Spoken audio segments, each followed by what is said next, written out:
nos toca ahorita es uno de los temas que a mí más me apasiona, que es precisamente el tema de la propiedad intelectual. Y lo que voy a tratar de darles en los próximos 40 minutos de una manera muy resumida, pues son temas que a lo mejor nos llevamos 9 meses estudiando, ¿no?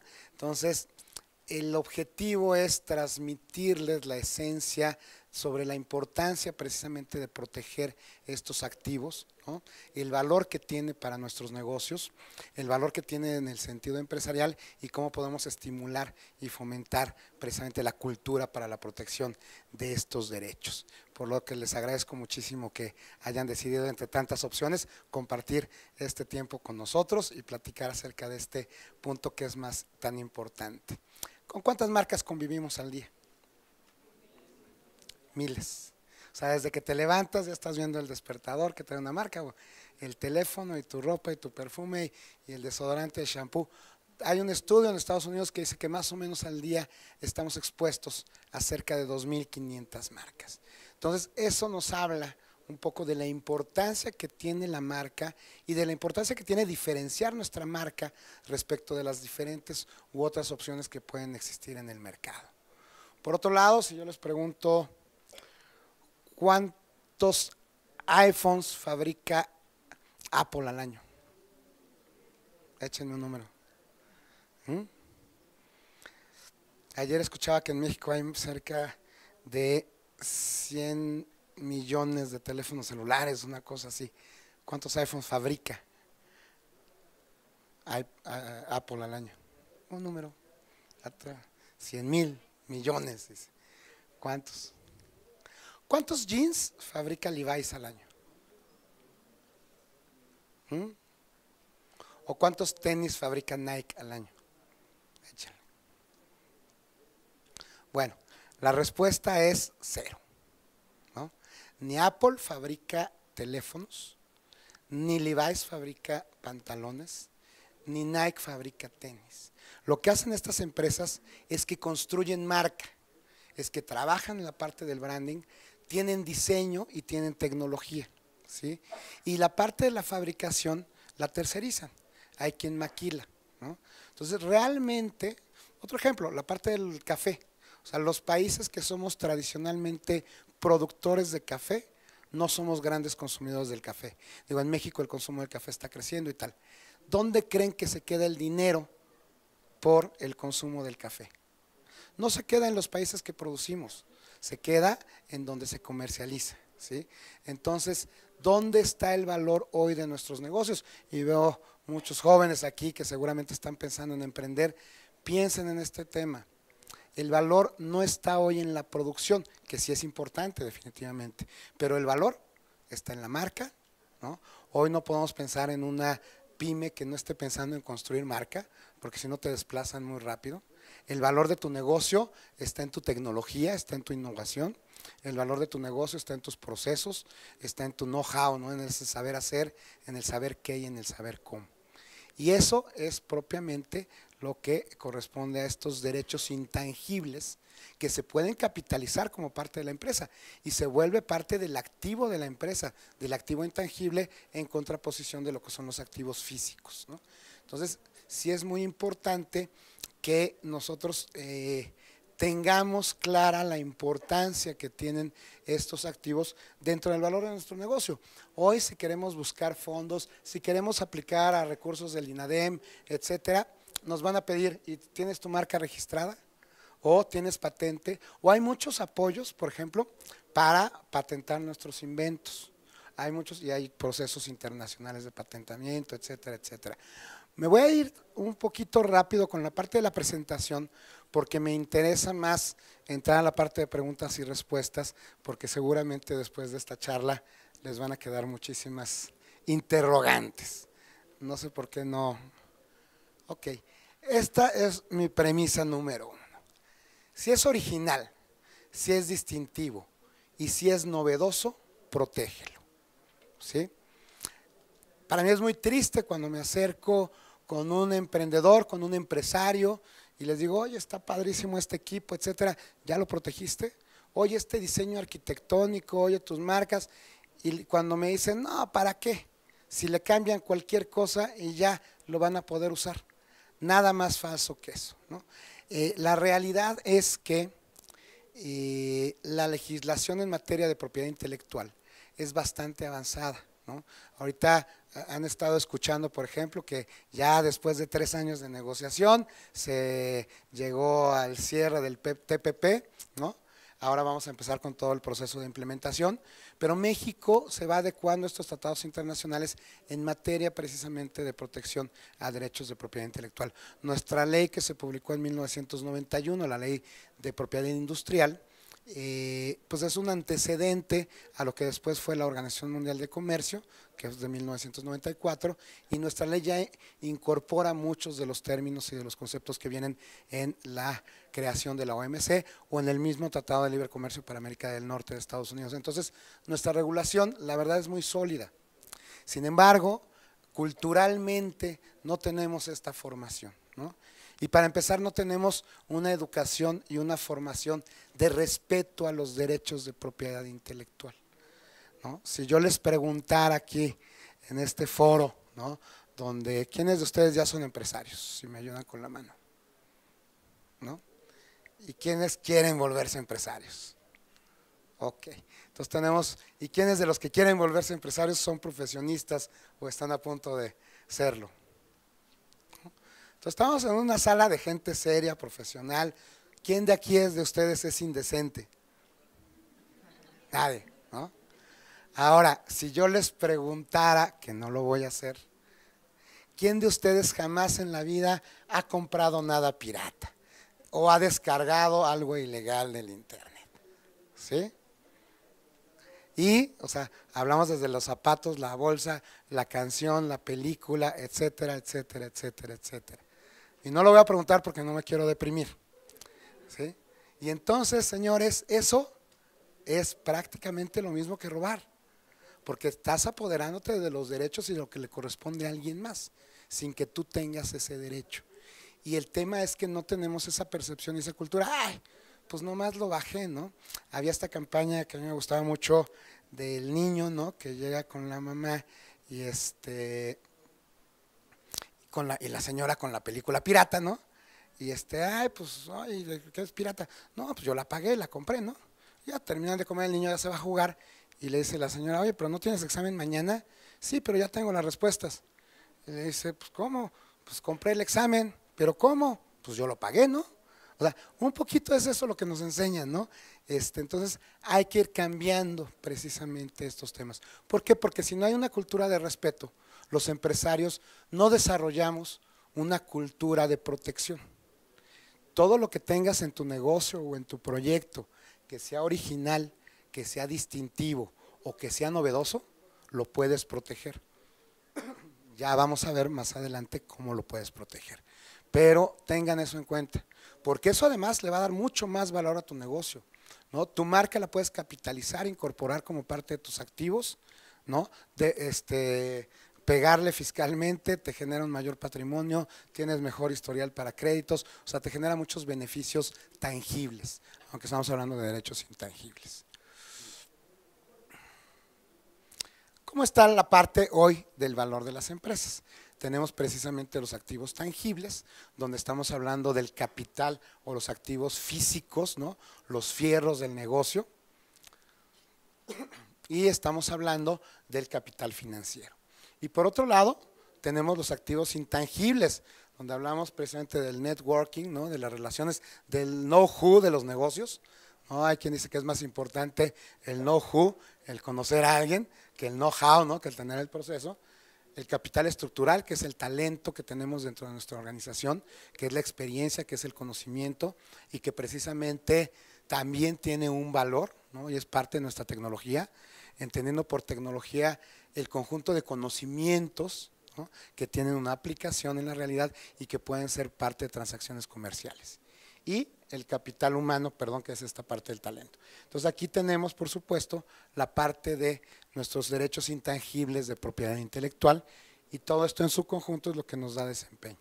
Si nosotros, olvídense que reconozcamos un valor aquí, si ni siquiera protegemos ese valor, hablando de los intangibles o hablando del capital humano o hablando de nuestra experiencia o nuestro capital relacional, pues cómo queremos que los demás reconozcan ese valor. Y si no le damos ese valor, nos va a estar afectando en el desempeño, ¿no? Hay estudios muy interesantes acerca del valor de los tangibles y los intangibles dentro de las organizaciones. Aquí estamos hablando, fíjense, en un lapso de 20 años, ¿no?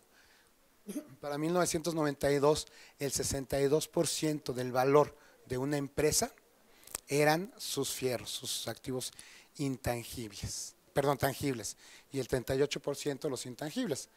En el 2012 estamos ya en un escenario completamente diferente, ¿no? Se hablaba de que para 1950 la marca representaba a lo mejor el 5% de los negocios. Hoy el valor de la marca en muchos negocios es su principal activo, ¿no? Hay un estudio que hace una empresa que se llama Interbrand, ¿no?, que estudia las 100 mejores marcas y cada año saca su listado. Y estamos hablando, independientemente de los fierros, el valor de marcas como Coca-Cola, Apple, etcétera. Por ahí apareció alguna vez Corona cuando todavía era una marca mexicana, en estos listados. Pero el valor que tienen las marcas, el valor que tienen estos intangibles para nuestro negocio es fundamental. En el 90% de los casos, nosotros siempre que iniciamos un proyecto de consultoría, ya sea en estructuración de un negocio que se quiera convertir en franquicia, en un modelo de aceleración de empresas o en un modelo de conceptualización de un nuevo negocio, los 3 puntos fundamentales que vamos a revisar y atender siempre es la parte financiera, que el proyecto sea viable, sea rentable. Vamos a revisar el tema del mercado, que haya mercado suficiente, y vamos a revisar la protección de tus derechos de propiedad intelectual, porque ahí está muy basada realmente tu tema de competitividad y tu tema de diferenciación. El 80% de las veces nos dicen, ya lo tengo protegido, ¿no? Y lo tengo perfectamente protegido. El otro 20% nos dicen, no, pues desde ahí hay que empezar, ¿no? Y una vez que hacemos nosotros un diagnóstico para evaluar la protección de tus derechos, ¿no?, donde vemos qué es lo que tienes en realidad, qué es lo que tienes protegido, ¿no?, y qué es lo que te hace falta. Porque además, si estás usando algo que tú no tienes protegido, hay 2 grandes riesgos. Uno, que vulneres los derechos de un tercero y ese tercero venga y te demande, ¿no? Y una indemnización, por ejemplo, por una infracción de marcas puede representar, además de la multa, hasta el 40% de tus ventas. Ojo. Entonces, mejor tener tú la marca y que sea otro el infractor y que tú lo puedas demandar a que vengan y te demanden, ¿no? Ese es un gran riesgo. Y otro gran riesgo es como si yo te dijera, oye, vamos a construir una casa en un terreno que no tenemos la escritura. ¿Quién le entra? ¿Eh? Pues nadie. Es lo mismo, tú estás construyendo una marca cada vez que haces un anuncio, publicidad, marketing, cada vez que va un cliente a tu local, estás construyendo marca. Y si no la tienes protegida, pues estás construyendo sobre algo que efectivamente no es tuyo. El derecho al uso exclusivo de la marca en México solo te lo otorga el registro. El uso sí te genera algún tipo de derechos y tal, pero el derecho exclusivo solamente te lo da la marca. Entonces esto es un tema fundamental. En este cuadro nos vamos a entretener porque aquí les voy a platicar precisamente cómo están divididos o clasificados estos derechos de propiedad intelectual. Veo que muchos le están tomando fotos y para eso es, la información yo creo que es para compartirse. Sin embargo, les estamos repartiendo ahí unas hojitas de evaluación que también nos sirven muchísimo. Si alguien quiere que le enviemos la presentación por correo electrónico, por favor en las hojitas la anotan y me ponen, compártenos la presentación y con todo gusto se las envío y la pueden usar como quieran, siempre y cuando citen la fuente nada más. Es que armar este cuadrito me costó mucho trabajo porque no es fácil presentar todos estos derechos. La parte de la propiedad intelectual, que protege precisamente la creatividad y la inventiva del ser humano, se considera como un derecho humano de segunda generación, digamos, no son nuestros derechos evidentes a comer, a vestir, etcétera, sin embargo sí es un derecho humano y su fundamento está regulado en el artículo 28 constitucional. El artículo 28 nos habla precisamente de los monopolios, de la competencia desleal o precisamente de la sana competencia, etcétera, y nos habla de ciertos monopolios permitidos entre los cuales están precisamente los derechos exclusivos a los perfeccionadores de alguna mejora o a los autores de alguna obra, etcétera, para que puedan explotar por cierto tiempo sus obras de manera exclusiva, ¿no? Y esto viene precisamente a fomentar y a incentivar la creatividad. ¿Qué es lo que sucede? Que si no se le reconociera este derecho a los autores, a los inventores y a los perfeccionadores, no habría una labor investigativa, no habría este desarrollo tecnológico porque no habría un beneficio real. Ahora, y hay muchas tendencias, por ejemplo, todo lo que es el open source o software libre. Si tú quieres compartir tu experiencia, tu conocimiento sin ningún costo, reconociendo tu autoría, también muy bienvenido, se vale, pero es una decisión tuya, ¿no? Se critica mucho de repente a las farmacéuticas, es que como una pastillita así cuesta tanto, ¿no? Pero bueno, todo lo que hay atrás en investigación y desarrollo en una farmacéutica, ¿no? Es un tema. Ahora, pasan a cierto punto, se pierde la patente, ¿no? Se pierde la vigencia y se vuelven productos genéricos y ahí tenemos toda la gama de productos genéricos, pero sí acaba siendo un tema muy importante. Esta parte está dividida entre lo que conocemos como derechos de autor, ¿no? Que lo protege el Instituto Nacional del Derecho de Autor, que es un organismo descentralizado de la Secretaría de Educación Pública, ¿sí? Y aquí estoy hablando de lo que es original. Y todo esto que es original se puede proteger. Lo que son las bellas artes, ¿no? Las obras literarias, las obras musicales, dramáticas, lo que sería teatro, danza, obras pictóricas o de dibujo, esculturas, ¿no? Todo lo que es trabajo plástico, caricaturas o historietas también se pueden proteger como derechos de autor, obras arquitectónicas, cinematográficas y audiovisuales, programas de radio, televisión, software. El software en algunos países se protege como patente de invención, en México se protege como derechos de autor y se le asimila a una obra literaria, digamos, por este lenguaje que está escrito. Obras de arte aplicado y obras de compilación, todo eso se protege. Se protege internacionalmente a partir de un convenio que es un tratado internacional, que es el Tratado de Berna, que es de 1894 por ahí, ¿no? Que establece que todas estas obras están protegidas desde que tú las plasmas en un soporte material, ¿sí? Si alguien de ustedes, en vez de estar checando aquí la plática, ahorita está haciendo un dibujo, ¿no? Ese dibujo ya es tuyo porque ya lo plasmaste en un soporte material o estás escribiendo un cuento o tal. No necesitas del registro para obtener la protección. Sin embargo, se recomienda que se registre por dos razones. Una, para generar esta presunción de que es tuyo, ¿no? O sea, el registro es declarativo de derechos y el registro además es a nivel mundial, en todos los países que somos miembros de este Tratado de Berna, ¿no? Y la segunda razón es para que tú puedas otorgar licencias o explotar comercialmente a través de terceros estas obras, pues sí la tienes que tener registrada. Entonces sí resulta muy importante el tema del registro. Estos derechos generan dos tipos de derechos, los derechos de autor, lo que son los derechos patrimoniales y los derechos morales. El derecho moral es el que tiene el autor, ¿no? Y ese derecho es inembargable, imprescriptible, inalienable, es tuyo, es la paternidad de la obra, ¿sí?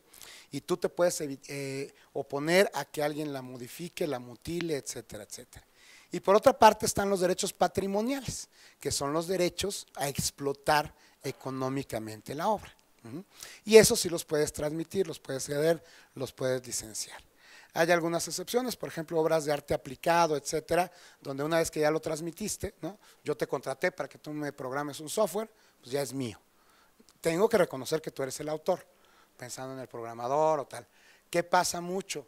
Los arquitectos, ¿no? Entregan sus proyectos y tal, y de repente, no, fíjate que no lo vamos a hacer, y al rato están viendo el proyecto ahí en construcción, o los diseñadores, ¿no? Y se pierde mucho en esos temas. O hay casos, por ejemplo, de los modelos que usan sus imágenes, oye, vamos a hacer un anuncio para una revista, y de repente ya está en el espectacular, ya está en todos lados. Entonces hay que ver, ¿no? Para qué estamos usando precisamente esos derechos. Los fotógrafos, o sea, todo eso nos genera derechos. La vigencia de estos derechos son la vida del autor, o sea, si tú escribiste la novela o tomaste la fotografía o hiciste la película, ¿no? Más 100 años más. O sea, pensando en los derechos patrimoniales o económicos. Entonces, tus herederos van a poder seguir explotando la obra, ¿no? Y ahí vemos fideicomisos como el de Frida Kahlo y Diego Rivera, que siguen obteniendo beneficios de la obra de ellos, aunque ellos están muertos, y vemos los pleitos de Cantinflas, ¿no? De sus películas con sus herederos, que si quién tiene los derechos, etcétera, etcétera. Entonces, todos estos temas se pueden proteger y es muy importante, de hecho, protegerlos.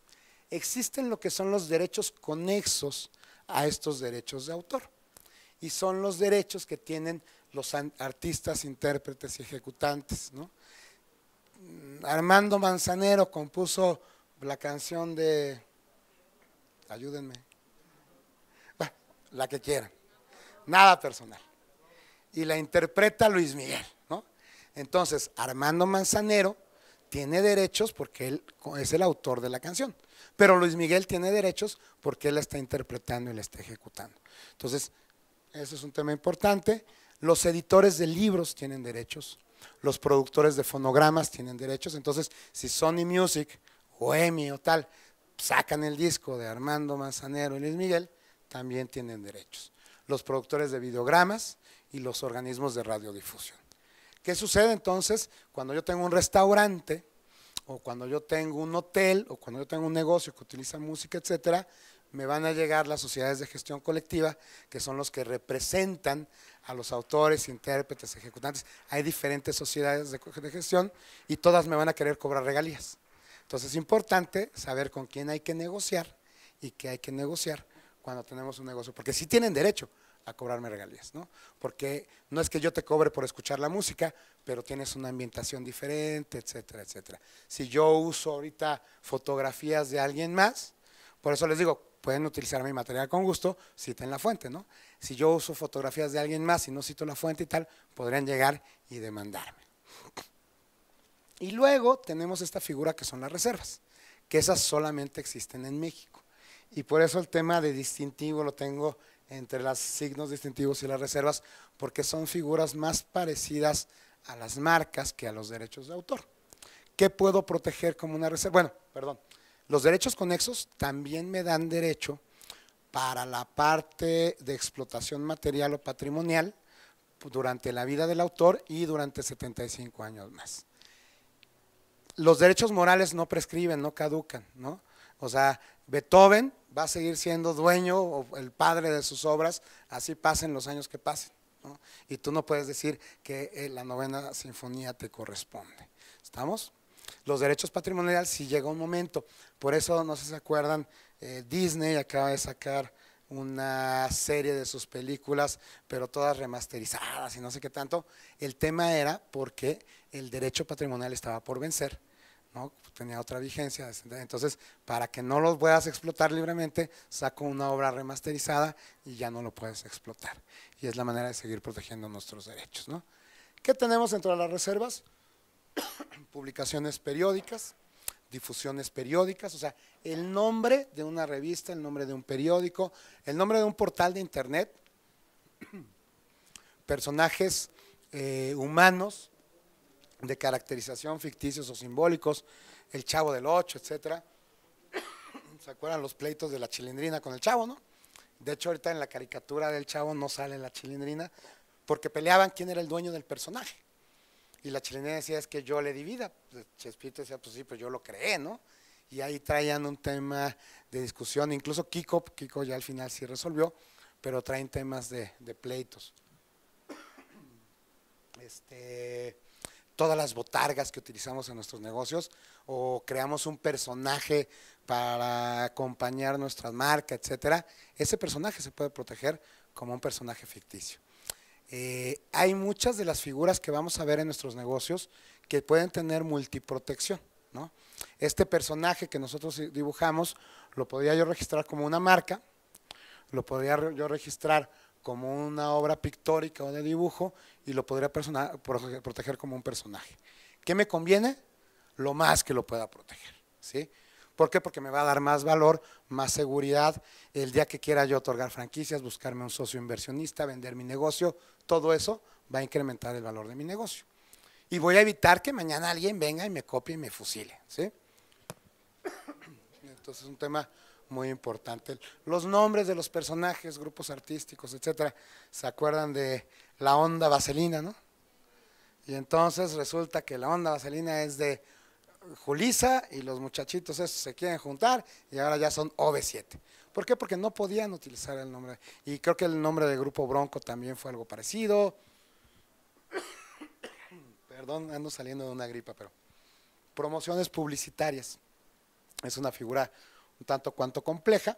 Muchas de estas reservas, estas sí tienen una vigencia más limitada, de 3 a 5 años, y se pueden ir renovando, excepto las promociones publicitarias. ¿Por qué? Porque tienen que ser nuevas y originales. Entonces, una vez que pierde ese carácter de novedoso, que es que te ofrezca dos cosas en una, al público en general y tal, pierde la parte de novedad y entonces ya cualquiera podría lanzar esa promoción publicitaria. Entonces vemos aquí otra serie de figuras. Por otro lado tenemos lo que es la propiedad industrial, ¿no? La propiedad industrial protege precisamente aquellas instituciones que tienen más que ver con temas industriales o comerciales. Entonces encontramos por un lado los signos distintivos y por otro lado las creaciones nuevas. Por eso aquí tenemos distintivo y aquí tenemos novedoso, ¿no? Dentro de los signos distintivos tenemos las marcas. ¿Qué es una marca?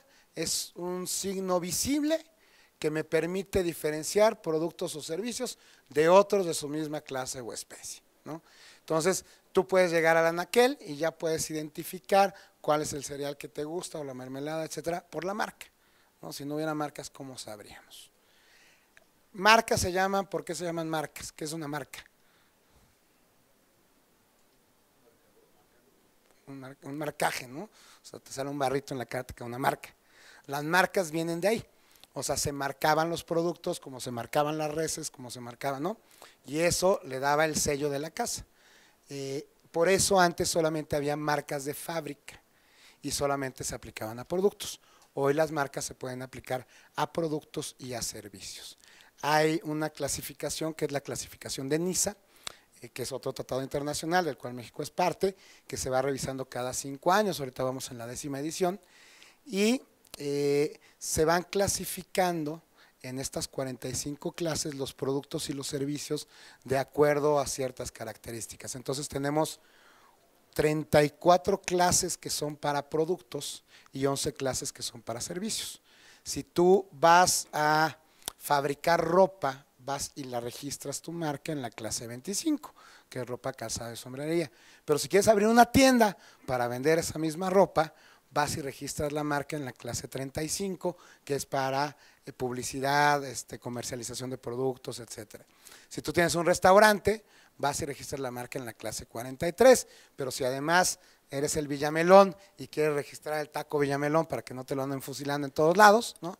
Vas y registras en la clase 30 o 29, no me acuerdo exactamente cuál es. Y si además tienes servicio a domicilio, vas y registras tu marca en la clase 39.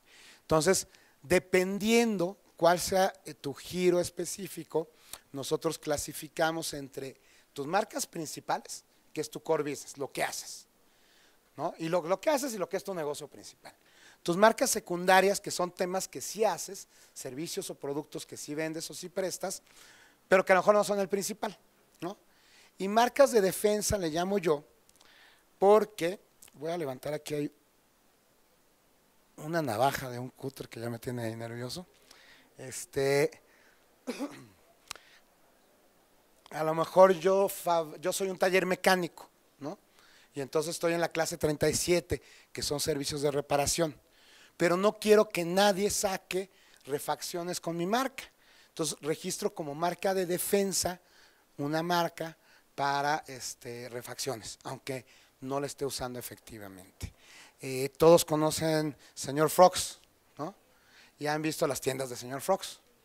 Bueno, pues no tienen nada que ver uno con otro. Señor Frogs abren su conceptazo, creo que empiezan en Mazatlán y tal. A alguien le gusta la ranita, va y registra para ropa la marca Señor Frogs. Y han sido años y años y años de pleito, y no se la pueden quitar. Ojo, porque no la estaba usando señor Frogs el original en su momento y ¿no? ¿Se acuerdan de Friday y Freedom y cuántos pleitos y le cambiaron la marca? Pascual, ¿no? Pascual, pues es el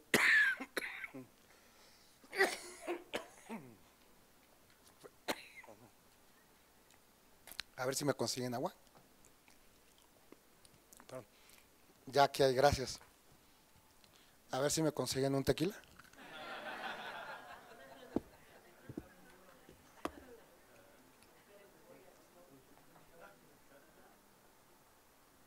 Muchas gracias. Pues es el Pato Lucas, ¿no? Digo, el Pato Donald. O las paletas Mimi.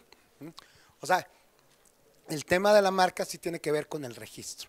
Entonces, si tú tienes un concepto de comida, pero que eventualmente quieres vender memorabilia, etcétera, pues registra la marca para ropa de una vez. O si tú vendes ropa, pues a lo mejor proteges accesorios y lentes y plumas, ¿no?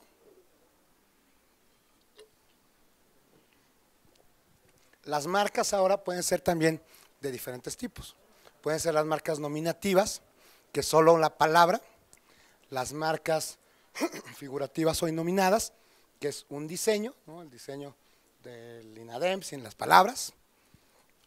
Marcas tridimensionales, que son formas precisamente tridimensionales. La más famosa, pues la botella de Coca-Cola. Yo te pongo una botella de Coca-Cola del color que sea y tú sabes que es una Coca-Cola, pero se usa mucho, por ejemplo, para perfumes y para temas de envases y demás, ¿no? O el mismo personaje ficticio del que hablábamos hace rato, por ejemplo, ahorita me acuerdo de los restaurantes Hipocampo, que tenían el hipocampo afuera, pues eso se vuelve una marca tridimensional también. Y las marcas mixtas, que son combinaciones de estas. En algunos países, y la doctrina reconocen las marcas olfativas y las marcas sonoras, ¿no? El pim, pim de Volkswagen, o el olor a nuevo de un coche, o el olor de algunos perfumes, ¿no? Están estos negocios de contratipos de perfumes, ¿no? Que es tipo Paco Rabanne, tipo tal. Híjole, no, raya en la piratería, pero está todavía dentro de lo legal. Si se protegieran los olores, esas ya no podrían utilizarse, ¿no? Les decía yo que una marca es un signo visible, es saber cómo ves un olor o un sonido. Se hacen representaciones gráficas y eso es lo que acabas registrando, la representación gráfica de ese sonido o la representación gráfica de tal. Las marcas son estáticas, no se pueden estar moviendo. Entonces, me pasa mucho, ¿no? Que dicen, a ver, vamos a proteger, ¿no? Tenemos un concepto de franquicias que se llama Frodi. Y el personaje, pues es un osito, ¿no? Y son helados, es buenísimo. Entonces, que ya viene Halloween, pues vamos a disfrazar a Frodi de Halloween. Y ya viene Navidad, y entonces no vamos a estar registrando la marca con cada disfraz que le van a poner al monito, ¿no? Tenemos la marca de Frodi, del personaje, lo tenemos protegido también como derechos de autor y como personaje ficticio. Y como personaje ficticio te lo puedo poner en las posiciones que quiera, el personaje se le da una personalidad, etcétera, etcétera. Pero como marca es estático y lo tengo que proteger tal y cual como lo voy a usar. Sin embargo, nadie puede registrar una marca similar a la mía en grado de confusión. Entonces, si alguien quisiera registrar al Frodi con gorrito de Navidad, pues ya no podría porque se confundiría con el mío, ¿no? Después vienen los nombres comerciales, que son, les decía yo, las marcas distinguen productos y servicios. Los nombres comerciales distinguen establecimientos. Antes, cuando no había marcas para servicios, se usaban mucho, porque era el nombre del local. Hoy por hoy, que las marcas se pueden replicar con tal nivel y precisamente es parte de tus activos, prácticamente la figura del nombre comercial está en desuso, aunque todavía existe, ¿no? Están los avisos comerciales, que son los eslogans, ¿no? Los jingles, ¿no? A ver, uno que se acuerden. Disfruta Coca-Cola, ¿no? Recuérdame, ¿qué es? A que no puedes comer solo una, ¿eh? Y algunos más modernos, porque creo que estoy diciendo puros de mis tiempos, ¿no? ¿Cuál? Me encanta, ¿no? De McDonald's, ajá. Sears, ¿me entiende, no? O soy totalmente. Entonces, esos son los avisos comerciales, ajá. Y también Se protegen. Todos estos, hasta aquí, tienen una vigencia de 10 años y se van renovando cada 10 años. Ajá. Luego viene lo que son las denominaciones de origen. Esta es la única figura de todas las que están aquí que no es susceptible de apropiación particular. En la denominación de origen la obtiene, digamos, el gobierno o la aprueba el gobierno y te da la autorización para usarla. Entonces, es el nombre que se le puede dar a algún producto derivado de la zona geográfica en donde se produce, de los insumos o materiales con que se produce y del proceso humano con el que se produce, ¿sí? Entonces, digo, la más famosa, tequila. Tequila tiene que ser de la región donde es la denominación de origen, ¿no? Tiene que ser con este agave, azul, Weber, tal, ¿no? Y tiene que ser con el proceso de destilación de tequila. Si no, no puede ser tequila. Y además, si le quiero poner 100% agave, tiene que tener un porcentaje, no sé si es el 95% de tequila, ¿no? Entonces, es un punto muy importante. Las denominaciones de origen se protegen en virtud de otro tratado internacional, que es el Acuerdo de Lisboa. Sin embargo, no todos los países formamos parte de Lisboa. México, sí, por supuesto. Francia, ¿no? Con sus quesos, sus vinos. España, ¿no? Todos los países que tenemos esta cultura en productos somos miembros de estos países. Pero países como Estados Unidos, China, etcétera, que nada más andan, ¿no? Ellos no son parte del arreglo de Lisboa. Sin embargo, en otros tratados internacionales, como es precisamente el Tratado de Libre Comercio con América del Norte, como es el Acuerdo de Marrakech de la Organización Mundial de Comercio, como es un tema del TPP que se está autorizando ahorita justo, se habla de indicaciones geográficas. Y entonces tú no puedes decir que un producto es de determinada región geográfica si no es cierto. Y con este argumento es que se está protegiendo el tequila porque ya había tequila japonés y ya había tequila chino y tal, o ya no, ¿no? Eso es parte de lo que se, ¿no? Hay un tema que se pelean entre Chile y Perú, que es el pisco, ¿no? Y que ¿de dónde es el pisco, no? Entonces en México durante muchos años solamente había 4 denominaciones de origen, que era tequila, mezcal, talavera y olinalá, que son estas maderas barnizadas de Guerrero. Hoy se suman otras tantas, me parece que hay cerca de 18, está el sotol de Chihuahua, está el bacanora de Sonora, está el café de Chiapas, está el chile habanero de Yucatán, está el café de Veracruz, la cecina de Yacapitzla, podría ser, pero no es denominación de origen, pero podría ser Tehuacán. El Tehuacán, la vida, lo pelearon mucho, pero no han obtenido la denominación de origen. Hay varias por ahí, se me van cerca de 18. Se me pasó a decirles, todo esto lo administra el INPI, que es el Instituto Mexicano de la Propiedad Industrial, que es un organismo desconcentrado de la Secretaría de Economía, ¿no? Es un organismo, digamos, a la par del INADEM, aunque con funciones completamente diferentes. Entonces, estos son signos distintivos. Estos nos sirven para proteger lo que es original. Esto, lo que es distintivo. Y ahora vamos a lo que es novedoso, ¿no? Hoy hablamos mucho de la innovación, ¿no? La innovación tiene que tener 2 características para hacer innovación. Tiene que estar implementada, o sea, una grandísima idea no es innovación. Y la innovación tiene que generarme alguna mejora. Un cambio por un cambio tampoco es una innovación. Ahora, la innovación puede ser dentro de mi empresa, ¿no? Y antes yo llevaba mi administración en Excel y ahora ya implementé Aspel. Bueno, eso para mí ya es innovación. Sin embargo, para que me la pueda apropiar y nadie más la pueda explotar, tiene que cumplir ciertas características. Entonces, tenemos, dentro de lo que son las creaciones nuevas, las patentes de invención, ¿no? Algo que jamás va a ocurrir, ¿no? Y que a mí me hace cortocircuito cuando llegan y me dicen, quiero patentar una marca. Pues estamos hablando de cosas diferentes. Patento un invento o registro una marca. Una patente de invención, un invento, para que sea susceptible de protección debe de cumplir 3 requisitos. Tiene que ser nuevo. ¿Qué quiere decir que sea nuevo? Que a partir de que tú lo divulgaste, ya sea en algún artículo, en alguna publicación, en alguna conferencia, tienes 1 año para solicitar su protección. Si pierdes la protección, ya pasa al dominio público, porque ya no es nuevo, ¿no? Una vez que tú presentas tu solicitud de patente, tiene un carácter nacional.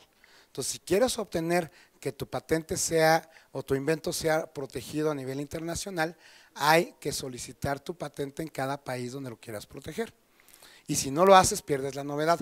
Hay un tratado internacional que se llama el PCT, que es el Patent Cooperation Treaty, que nos va a permitir presentar solicitudes, vamos a decir, apartar otros países. Entonces yo pasan 12 meses de que presenté mi solicitud de origen, presento esta solicitud internacional y aparto otros países. Y tengo hasta el mes 30 para presentar las solicitudes en aquellos países.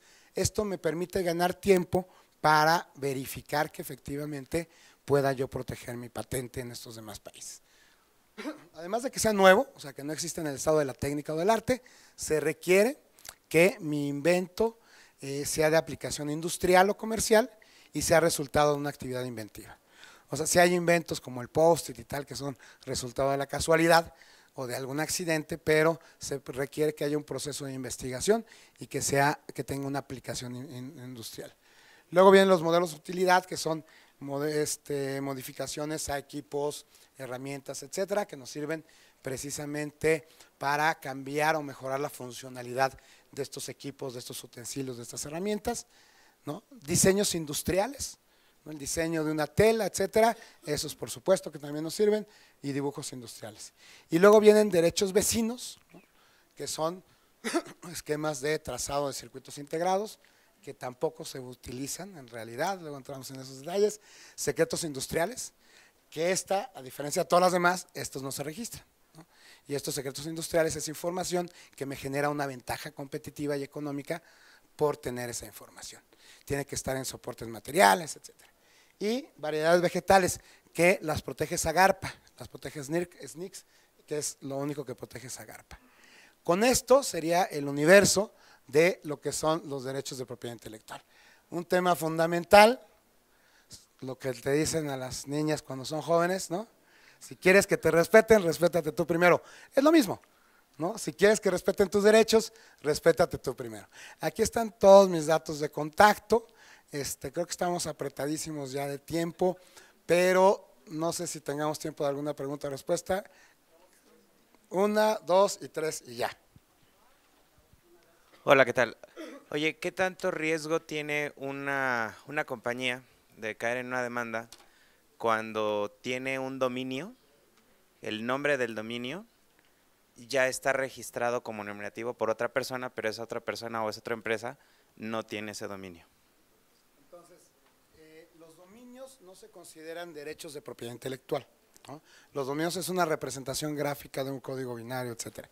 Sin embargo, y los otorga no una autoridad, sino una institución privada. Si tú llegas y dices, oye, yo tengo la marca y él registró mi dominio y está promocionando lo mismo, automáticamente SNICS te da, te tendría que dar el dominio, y si no te puedes ir a un procedimiento de arbitraje. Pero independientemente, si yo tengo la marca y tú tienes el dominio y te tengo ubicado, yo puedo ir a demandarte mañana, ¿eh? Por supuesto que hay un gran riesgo. Sí. Definitivamente, definitivamente. Y hay temas, o sea, yo no puedo registrar algo como derechos de autor si se supone que está como marca o como nombre de empresa, ¿no? Las razones sociales de las empresas y eso que maneja la Secretaría de Economía, en teoría no me podrían dar una razón social si es similar a una marca, aunque la comunicación no siempre es muy eficiente. Pero el que tiene la marca tiene derecho al dominio en primer lugar, pues. Por allá atrás, sí.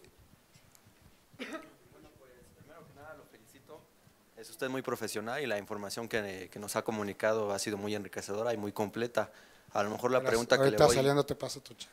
Gracias. A lo mejor la pregunta que le voy a hacer, a lo mejor me perdí por ahí de tanta información, pero bueno, más vale aprovechar el momento y ser directo.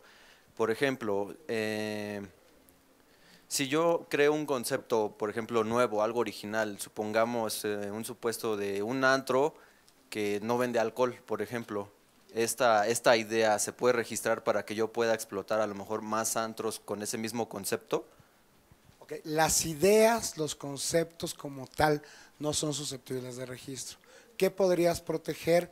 Tu menú, el diseño arquitectónico, la marca, por supuesto, tus procesos, todo eso sí se puede proteger. Pero la idea de voy a tener un antro donde no se venda alcohol, pues cualquiera lo podría hacer, ¿no? ¿Qué proteges? Aquellos elementos que realmente son originales dentro de tu concepto. ¿Sí? Le agradezco mucho. Con todo gusto. Y sí, como les dije, es muchísima información, traté de llevármela así muy rápido, pero Ay, bueno, primero que nada, muchas gracias por toda la información que nos está brindando. Y bueno, mi pregunta es sobre mi caso muy particular. Yo tengo una marca de joyería en donde hago, o sea, la línea es toda de corazones, por ejemplo, ¿no?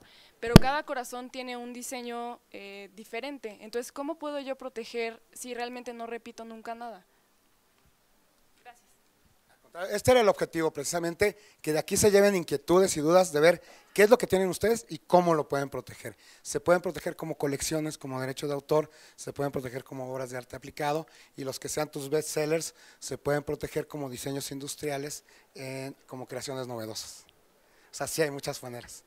Muchísimas gracias y gracias por su tiempo.